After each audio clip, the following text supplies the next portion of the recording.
ದೇವೇಗೌಡ್ರೆ, ದೇಶ ಬಿಡಬೇಡಿ, ಇಲ್ಲೇ ಇರಿ. ದೇಶ ಬಿಡಬೇಡಿ, ಇಲ್ಲೇ ಇಡಿ. ದೇಶ ಬಿಡಕ್ ಹೋಗ್ಬೇಡಿ. ಏನ್ ನನಗಿಂತ ಒಂದು 15 ವರ್ಷ ದೊಡ್ಡವರು ಪಾಪ ದೇವೇಗೌಡರು, ನನಗಿಂತ 15 ವರ್ಷ ದೊಡ್ಡವರು. ಅವರು ವಯಸ್ಸಿಗೆ ತಕ್ಕಾಗಿ ಮಾತಾಡ್ಬೇಕಲ್ಲ. ಚನ್ನಪಟ್ಟಣದಲ್ಲಿ ಏನ್ ಮಾತಾಡಿದ್ರು? ಸಿದ್ದರಾಮಯ್ಯನ ಗರ್ವಭಂಗ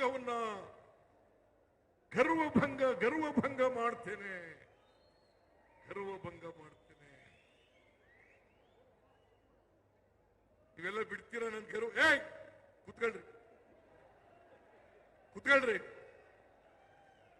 ಗರ್ವಭಂಗ ಮಾಡಕ್ ಬಿಡ್ತೀರಾ ನೀವು?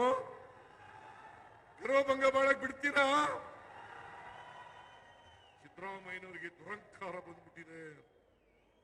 ಏನು ಹಲ್ಲು ಮುರಿ ಕಚ್ಚಿಕೊಂಡು ಕಾಂಗ್ರೆಸ್ ಸರ್ಕಾರವನ್ನ ಕಿತ್ತೋಗಿರಿ. ನಾನು ಹೇಳಿದ್ನಲ್ಲ, ವಿಷ್ಣು ದೇವೇಗೌಡ ಹೇಳಿದ್, ಕಾಂಗ್ರೆಸ್ ಸರ್ಕಾರವನ್ನ ಕಿತ್ತೋಗಿರಿ. ಯಾರೇ ಆಗ್ಲಿ ಕೂಡ ಅವ್ರ ವಯಸ್ಸಿಗೆ ತಕ್ಕ ಮಾತಾಡ್ಬೇಕಲ್ಲ. ಸಿದ್ದರಾಮಯ್ಯನಿಗೆ ಅಹಂ ಬಂದ್ಬಿಟ್ಟಿದೆ. ನಾನು ದೇವೇಗೌಡರಿಂದ ಈ ಮಾತುಗಳನ್ನು ನಿರೀಕ್ಷೆ ಮಾಡಿರಲಿಲ್ಲ. ಅವ್ರ ಮೊಮ್ಮಗನನ್ನ ಗೆಲ್ಸ್ಲಿಕ್ಕೋಸ್ಕರ 1 ವಾರ ಚನ್ನಪಟ್ಟಣದಲ್ಲಿ ಉಳಿದು ಬಿಟ್ರು. ಹಾಸನಕ್ಕೆ ಬಂದಿದ್ದಾರೆ, ಯಾವತ್ತಾರೋ ಹಾಸನಕ್ಕೆ ಬಂದಿದ್ದಾರ? ಏನ್ ದೇವೇಗೌಡ, ಕುಮಾರಸ್ವಾಮಿ, ನಿಖಿಲ್ ಕುಮಾರಸ್ವಾಮಿ ಎಲ್ಲ ಕಣ್ಣೀರು ಹಾಕಿದ್ದು. ಇಲ್ಲಿ ಪಾಪ ಹಾಸನ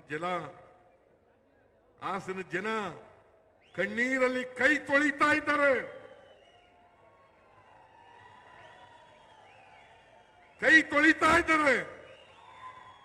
ಎಲ್ಲ ಮಹಿಳೆಯರು ಇವತ್ತು ಆತಂಕದಲ್ಲಿದ್ದಾರೆ.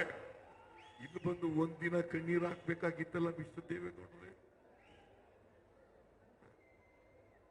ಇಲ್ಲಿ ಬಂದು ಒಂದಿನ ಹಾಕ್ಬೇಕಾಗಿತ್ತಲ್ಲ? ಏನ್ ಕರ್ನಾಟಕಕ್ಕೆ ಅನ್ಯಾಯ ಆಗ್ಲಿಕ್ಕೆ ಬಿಡಲ್ಲ. ಇವತ್ತು ನಬಾರ್ಡ್ ಹೋದ ವರ್ಷ ರೈತರ ಮಗ ಅಂತ ಹೇಳ್ತೀನಿ, ಹೋದ ವರ್ಷ 5,600 ಕೋಟಿ ರೂಪಾಯಿಗಳನ್ನ ನಬಾರ್ಡ್ ರೀಫೈನಾನ್ಸ್ ಮಾಡಿತ್ತು ಕರ್ನಾಟಕದ ರೈತರಿಗೆ. ಈ ವರ್ಷ ಅದು 2,340 ಕೋಟಿ ರೂಪಾಯಿ ಆಗಿದೆ. ಮಣ್ಣಿನ ಮಗ, ರೈತರ ಮಗ ಕುಮಾರಸ್ವಾಮಿ ಕಣ್ಣೀರು ಹಾಕ್ತಾ ಇದ್ದೀರಲ್ಲಪ್ಪ. ಇದು ರೈತರಿಗೋಸ್ಕರ ಕಣ್ಣೀರು ಹಾಕ್ಬೇಕೋ ಬೇಡ? ರೈತರಿಗೋಸ್ಕರ ಕಣ್ಣೀರು ಹಾಕ್ಬೇಕೋ ಬೇಡ? ಒಂದು ದಿನ ಕಣ್ಣೀರು ಹಾಕ್ತಿಲ್ಲ, ಒಂದಿನ ಕೇಳಲಿಲ್ಲ, ಪಾರ್ಲಿಮೆಂಟ್ ನಲ್ಲಿ ಮಾತಾಡಲಿಲ್ಲ. ನಾನು ಬಿಜೆಪಿ ಎಂಪಿಗಳಿಗೆ ಕೇಳ್ತೀನಿ, ಬಿಜೆಪಿ ಎಂಪಿಗಳೇ, ನೀವು ಕೋಲಾ ಬಸವನಂತೆ ತಲೆ ಅಳ್ಳಾಡ್ಸೋದು ಬಿಟ್ಟುಬಿಡಿ. ಇನ್ಮೇಲೆ ಕರ್ನಾಟಕಕ್ಕೆ ಅನ್ಯಾಯ ಆದಾಗ, ಅನ್ಯಾಯ ಆಗ್ತಾ ಇದೆ ಬಿಜೆಪಿ ಸರ್ಕಾರದಿಂದ ಅಂತೇಳಿ ಎದ್ದು ನಿಲ್ತಕ್ಕಂಥ ಕೆಲಸವನ್ನ ನೀವು ಮಾಡಬೇಕಾಗ್ತದೆ. ಕರ್ನಾಟಕದ ಪರವಾಗಿ ಧ್ವನಿ ಎತ್ತಕ್ಕಂಥ ಕೆಲಸವನ್ನು ಮಾಡಬೇಕಾಗ್ತದೆ. ನೀವು ಮಾಡಲಿಲ್ಲ ಅಂತಂದ್ರೆ ಕರ್ನಾಟಕಕ್ಕೆ ಅನ್ಯಾಯ ಆಗ್ತದೆ. ಇವತ್ತು 58% ಕಳೆದ ವರ್ಷಕ್ಕೆ ಹೋಲಿಕೆ ಮಾಡಿದ್ರೆ ಈ ವರ್ಷ ನಬಾರ್ಡ್ನಿಂದ ನಾವು ಬರ್ತಕ್ಕಂಥ ಹಣ